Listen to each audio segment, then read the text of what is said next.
Hello and welcome back to the channel. So today I want to talk about receiving your mail.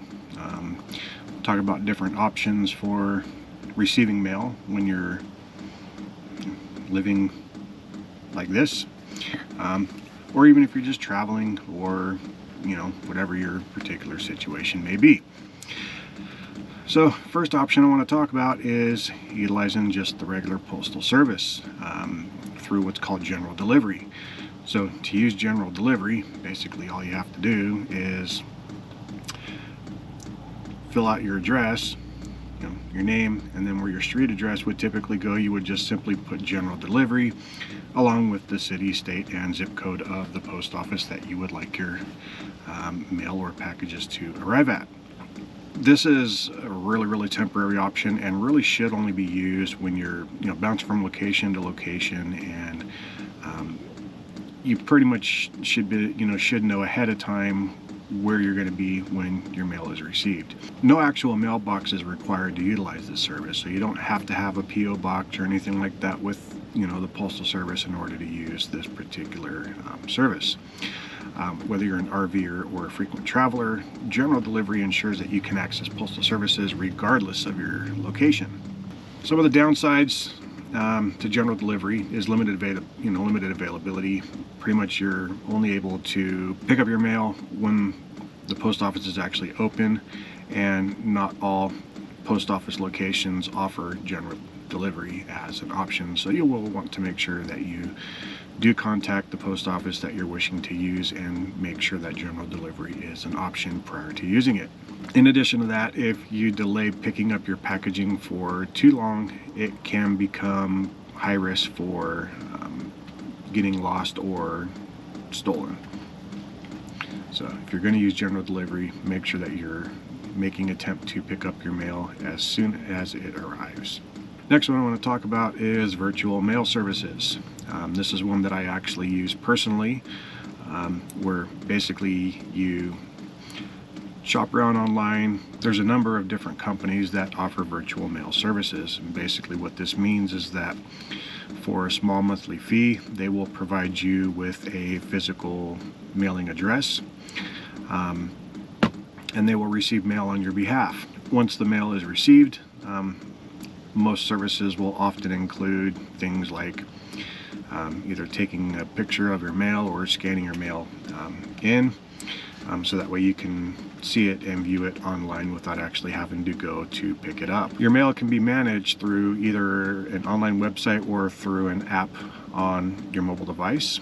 Then in addition to them receiving your mail, you can actually request that they open your mail and scan it. So if you're someplace where you can't go pick up your mail, or if it's something time sensitive that you won't be able to wait for it to be forwarded, you can actually have them open it and scan it, and then you can go through and read your mail and deal with it as you need to. Advantages of using a virtual mailbox is it does actually give you a real street address where your mail can be received. Your mail is accessible to you online, so you pretty much always know at any given time what you've got sitting in your mailbox. And then once you know what you have, you can also, through the application, tell the company how you want that information handled. The option to have your mail forwarded is available through most of these services, of course for an extra fee. And then some of the downsides to virtual mailboxes, it does come with fees. On top of the monthly fee that I do pay an additional fee every time I pick up mail. So when I'm picking up letters, it costs me $1 is the pickup fee. It's real nominal, and it doesn't matter if it's 1 letter or 10 letters. That fee doesn't change. The only one that gets sizable if you have too much of it is going to be packages. So like for mine, I pay $2 every time I need to pick up a package, and that's not like whether it's 1 package or 10 packages, it's $2 per package. So do keep that in mind when you're selecting your services, and make sure that you're selecting a company and a plan appropriate to your specific needs. Another option that I use as well is just utilizing friends and family. So as a lot of you know, I tend to do a lot of a lot of my build projects and modification projects when, you know, I have space up at my folks' house to be able to do that work. Because of that, I also utilize their address for certain deliveries as well, mainly things that pertain to you know, projects for the van, like my diesel heater, for example. My diesel heater was delivered to their house because I pretty much knew that I wasn't going to touch the diesel heater until I was up there anyway, so why deal with having to pack it around with me? It's a pretty big box when those things arrive, so I'll just have it sent there, and then it's there when I'm ready to deal with it. And the last option that I want to go ahead and talk about is Amazon lockers. This is probably one of my favorite things, you know, also being a virtual mailbox user as well, because of that $2 fee every time I have to have a package delivered. So utilizing Amazon lockers is a really nice alternative. They're scattered all throughout the area that I am in. So it makes it real convenient that when I'm ordering stuff, I can just have it sent to a locker. Once it arrives, I get a notification saying that my item was delivered, and then I'm given a 5-digit access code. All I have to do is go show up to the locker, let the locker scan my barcode, a door opens, I grab my package, and then off I go. No additional fees or anything through Amazon for that. Advantage of using Amazon lockers is they are a very secure way to have packages delivered. No one's going to show up at an Amazon locker and steal your package like they would just right off your doorstep. So porch pirates are no longer an issue. For the most part, they're fairly convenient.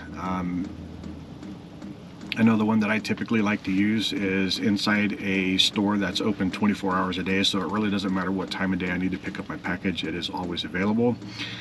Do keep in mind that may not always be the case. Some locker locations are inside of businesses that do have specific business hours, so if you're unable to make your pickup during business hours, you may want to reconsider which locker locations that you are using. Amazon Prime memberships is not a requirement of using Amazon lockers. It is basically a service that Amazon provides for everybody who wishes to shop on Amazon. Some of the downsides, well, these are lockers, so of course the box sizes are very limited, which means if you're ordering stuff that is you know, oversized or too heavy, it just won't be eligible for locker use. At present, current size dimensions is it will accommodate a package up to 16 inches by 12 inches by 14 inches and weighing less than 10 pounds. So as long as your item is within those size constraints, Amazon lockers is a great option. There is a 3-day pickup window.